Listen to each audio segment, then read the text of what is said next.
C'est très propre. C'est comme ça quand c'est neuf. Bonjour YouTube, je suis Sébastien et j'ai des problèmes de code d'erreur sur cette voiture qui apparaissent parfois quand il fait chaud, quand on tire la remorque à faible régime pendant un certain temps, ou quand on la démarre, qu'on l'éteint plusieurs fois très rapidement, enfin rapidement, à quelques courtes minutes d'intervalle. C'est un code 4933 qui s'affiche P115C sur l'OBD générique. Et globalement, c'est une erreur de plausibilité de la vanne EGR, du débit de la vanne EGR. Donc, je vais démonter le bordel de l'EGR et je vais le nettoyer aujourd'hui. Parce que je pense que c'est ça le problème. Donc, on va démonter ça, la boîte à air, on va enlever le cache moteur. Et on va y aller tranquillement. C'est pas très compliqué a priori. C'est juste un peu pénible.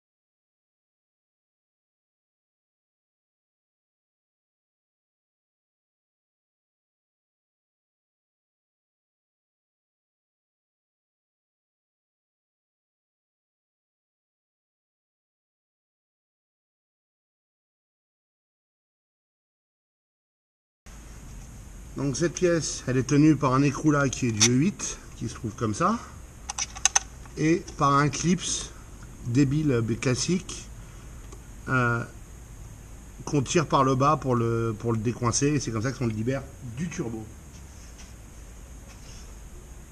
Et maintenant, on doit pouvoir défaire le GR.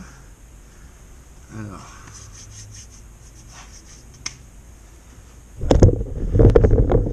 la valve GR, c'est ça, qui est tenue par ces deux vis, mais pour l'enlever, il faut enlever tout le radiateur EGR, qui est tenu là, et là, a priori, et je crois que c'est tout, on verra ça en le démontant, qui vient avec tout un merdier, dont un actuateur qui est à fonction d'une dépression qui vient de là. Bref, c'est tout un cirque.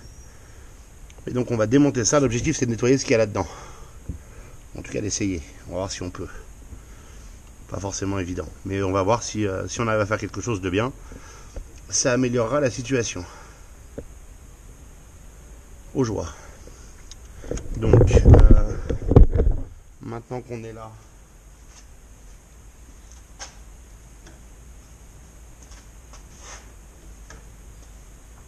ça du coup c'est à nouveau plus la même chose. C'est du Torx, c'est pas du 50, c'est du 45, donc c'est du T45 ça si je ne m'abuse. Oui, T45. Et ici, c'est pas ça, c'est du Allen.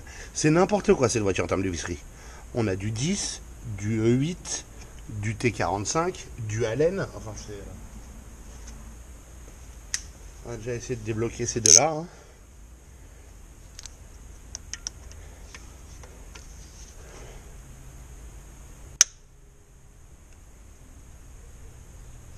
Ah. Ok, de une, c'était très serré.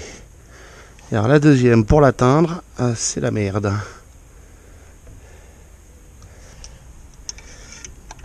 Ce n'est pas la bonne façon de faire, soyons clairs.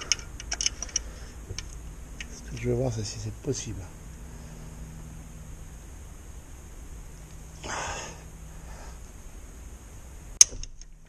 Ah.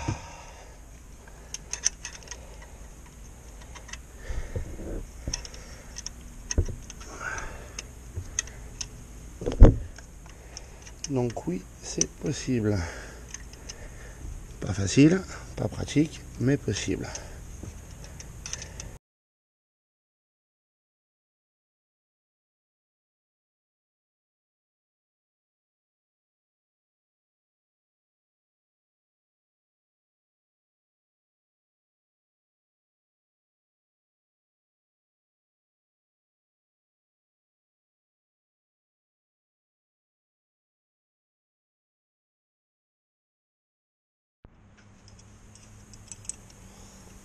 Face à l'inaccessibilité, on va faire la même chose ici.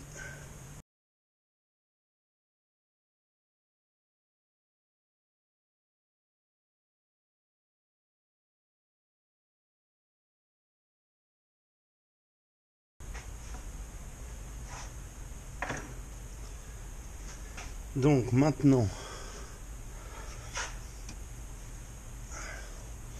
on a 7 durites à défaire.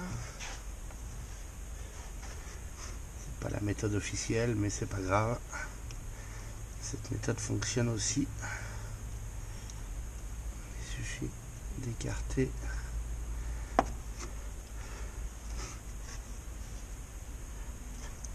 Voilà. Il y a un peu de liquide qui va couler. Malheureusement, je ne peux rien y faire.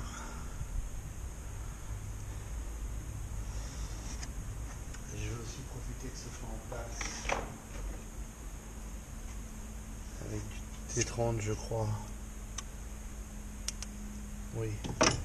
Je vais débloquer ça. Ça n'aura pas été très difficile. Et voilà. Comme ça, ce sera plus facile à enlever tout à l'heure.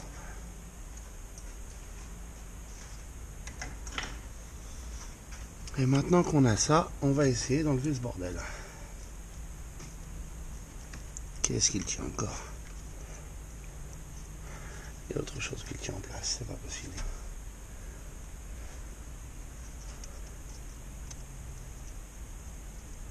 Ok. Mais là, il bouge pas. Pourquoi ça?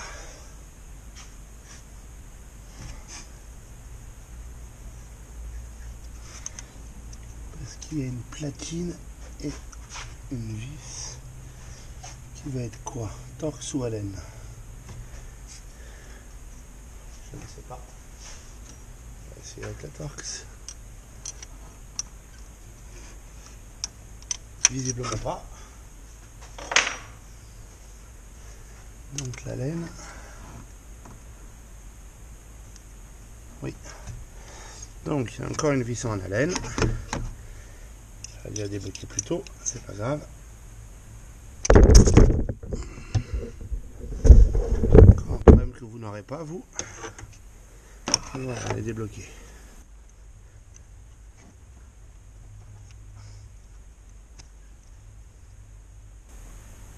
Voilà. La même que les deux autres. Et donc maintenant, qu'est-ce qu'il retient? Rien du tout. Alors, par contre, le liquide de refroidissement, c'est quasiment une purge complète. Super. Ah, si j'avais su. Bah, ça va tout bien dégraisser comme ça. C'est super. Bon à savoir, vous allez en foutre partout. Donc maintenant, il me reste à débrancher ça. Qui se débranche.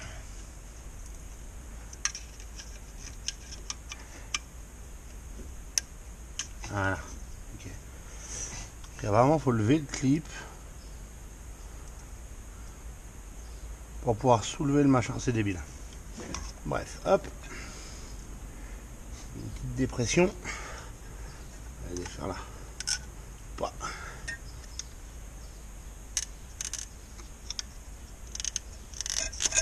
Voilà. Hop là. Et une valve GR. Une. On va prendre le T30.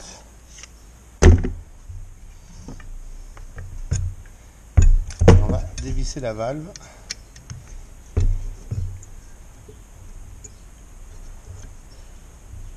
J'ai déjà vérifié qu'elle fonctionnait en enlevant ce cache quand on allume la voiture. Donc la valve fonctionne. C'est pas le GR à changer mon problème.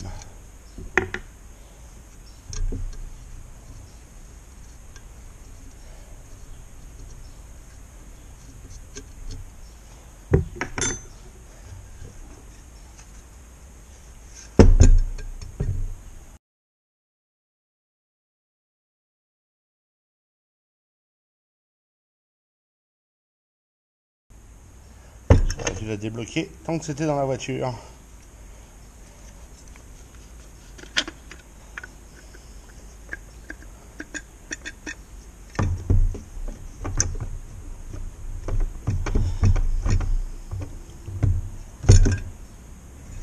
Elle est bien dégueulasse. Mais il faut que j'enlève cette durite d'abord. Écarteler un peu ce collier. Encore une fois, c'est pas la bonne façon de faire. Et c'est la seule que j'ai sous la main.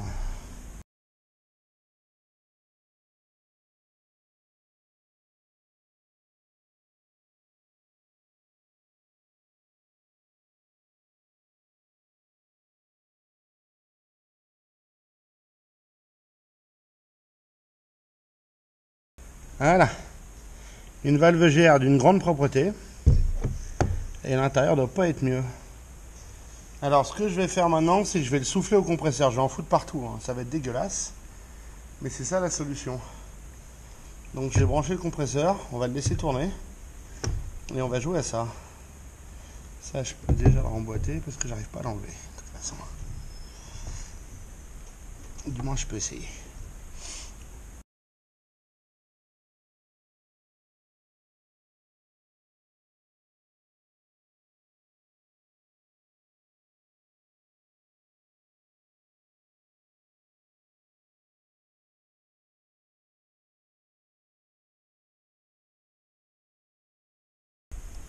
Nickel, suffisante.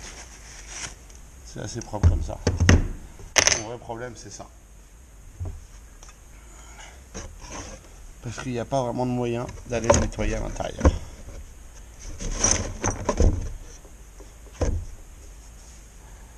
« 400 000 km, la vanne ne sera jamais nickel, hein, soyons clairs, mais si je peux la rendre à peu près propre, ce sera déjà un super progrès. Je l'ai rincé avec ça plusieurs fois, je l'ai rincé à grande eau, jusqu'à ce que l'eau qui sorte soit claire. Et maintenant, il n'y a plus qu'à attendre que ça sèche pour le remonter. Maintenant que ça c'est propre, rincez plusieurs fois avec du dégraissant et à grande eau. N'utilisez pas de nettoyant four là-dessus. C'est agressif avec certains métaux et ça, si ça vous dissout le bordel, même si vous allez vite, c'est une mauvaise idée. Idem là, ça c'est très probablement de l'aluminium et c'est pas bon avec le nettoyant four et les trucs trop agressifs. Donc du dégraissant moteur qui est ok pour l'aluminium, c'est une bonne solution. Il y a des nettoyants GR aussi, j'en ai pas sous la main. On va remonter, je l'ai soufflé, tout c'est nickel, enfin c'est bien assez propre, beaucoup plus que ça ne l'était, vous avez vu ce qui est sorti. Je vous rappelle la tronche de l'eau et des morceaux qui étaient dedans, enfin de l'eau du nettoyant. Je vais remonter la valve sur le radiateur, ce sera plus simple de le faire là. Et ensuite, je vais remonter le tout dans la voiture. Exactement l'inverse du démontage. Il faudra mettre du liquide en refroidissement puisque il a coulé de là et je ne l'avais pas anticipé, ça m'apprendra. J'aurais dû réfléchir.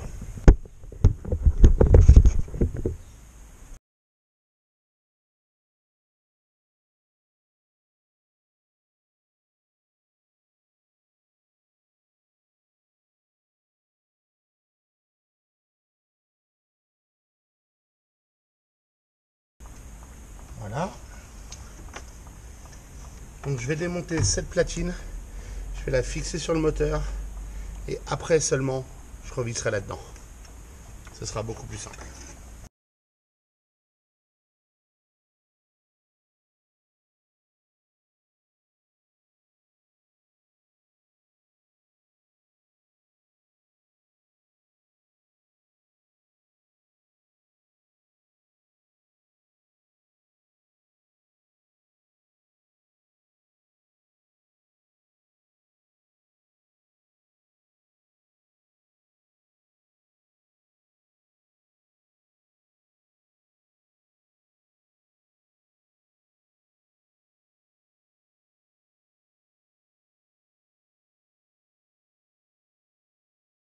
Voilà. À ce stade, on pourrait démarrer si on avait du liquide de refroidissement. J'en ai pas. Donc on va falloir que j'aille en acheter. Et on se retrouve quand j'ai du liquide de refroidissement. Parce que avant de remettre tout le merdier et le cache moteur, je veux m'assurer que ça ne fuit pas.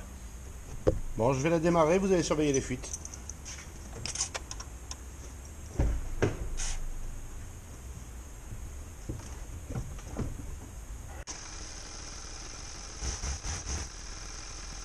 Ça semble bon et pas de code d'erreur, ce qui est un progrès. Pour ceux qui ne savent pas à quoi sert la valve GR, l'air dans la voiture, il arrive par devant, il va là-dedans, il est tiré dans le filtre, il est emmené là-dedans au turbo. D'accord? Ça, c'est le MAF qui mesure le débit d'air.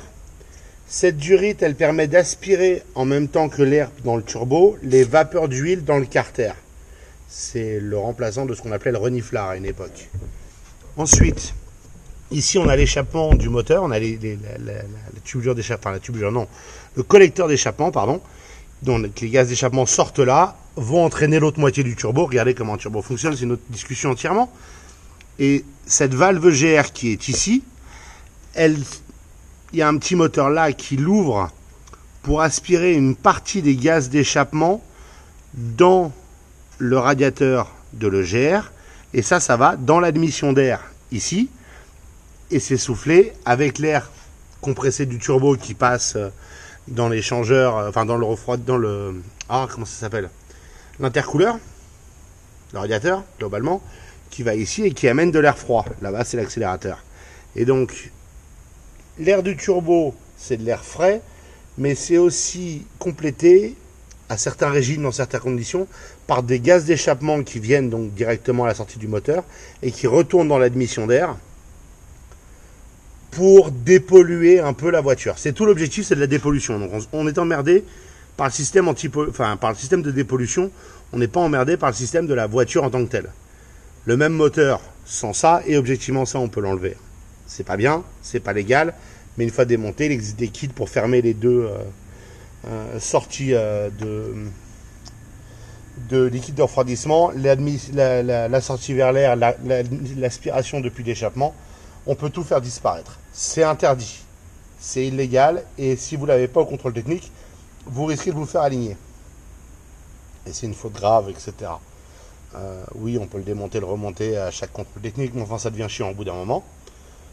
Mais donc voilà comment marche le GR. Elle aspire elle ouvre la vanne pour aspirer des gaz d'échappement dans l'air frais qui vient du turbo et dans le moteur, de façon à recycler ces gaz et mieux les brûler pour réduire les particules émises. Et du coup, ça, quand c'est complètement bouché, bah, ça ne circule plus. Et on a de l'autre côté un capteur, je ne sais pas exactement où il est, qui nous dit problème de volume d'air de l'EGR non plausible, puisque entre le MAF ici, ce qu'il aspire, le régime moteur, etc., il suppose ce qu'il doit avoir. Si la vanne est ouverte, il doit avoir des gaz d'échappement. S'il n'en a pas, il n'est pas content. Vous pouvez aussi sauter ceci, il suffit d'écarter un peu les bords en bas pour voir si elle fonctionne. C'est-à-dire que vous l'ouvrez, vous faites démarrer la voiture à quelqu'un et accélérer jusqu'à 2000 tours et relâcher, vous allez la voir s'ouvrir et se fermer. Si c'est très encrassé, vous pouvez le nettoyer avec du dégraissant de moteur quelconque. Bon, donc moi je vais remonter la voiture maintenant.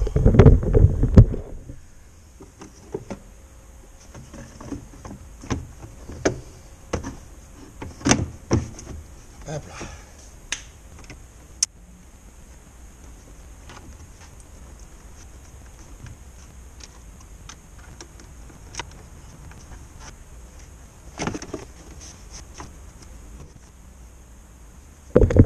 Et voilà, elle est bonne pour le service.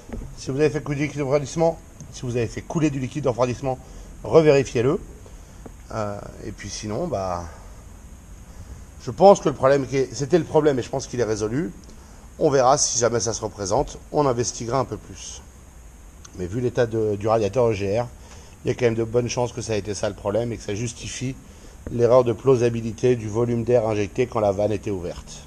J'interromps cette vidéo pour vous parler du futur. Comme vous pouvez le voir là sur l'écran, vous avez la pipe d'admission entièrement démontée et ça aussi c'était une partie du problème. Donc le GR, il fallait la nettoyer, la valve ainsi que le radiateur, mais il fallait aussi nettoyer la pipe d'admission et le tuyau qui les relie parce que c'était tout dégueulasse et le code d'erreur en l'occurrence qui était parti est revenu une semaine après, pile à 200 mètres du contrôle technique. Donc je me suis excusé et je suis allé faire l'autre partie de cette vidéo que vous verrez bientôt. Je vous remercie d'avoir suivi cette vidéo, j'espère qu'elle vous aura intéressé et vous aura été utile. Si c'est le cas, pensez à vous abonner et à la liker. Et puis si vous avez des questions ou des remarques, les commentaires sont là pour ça.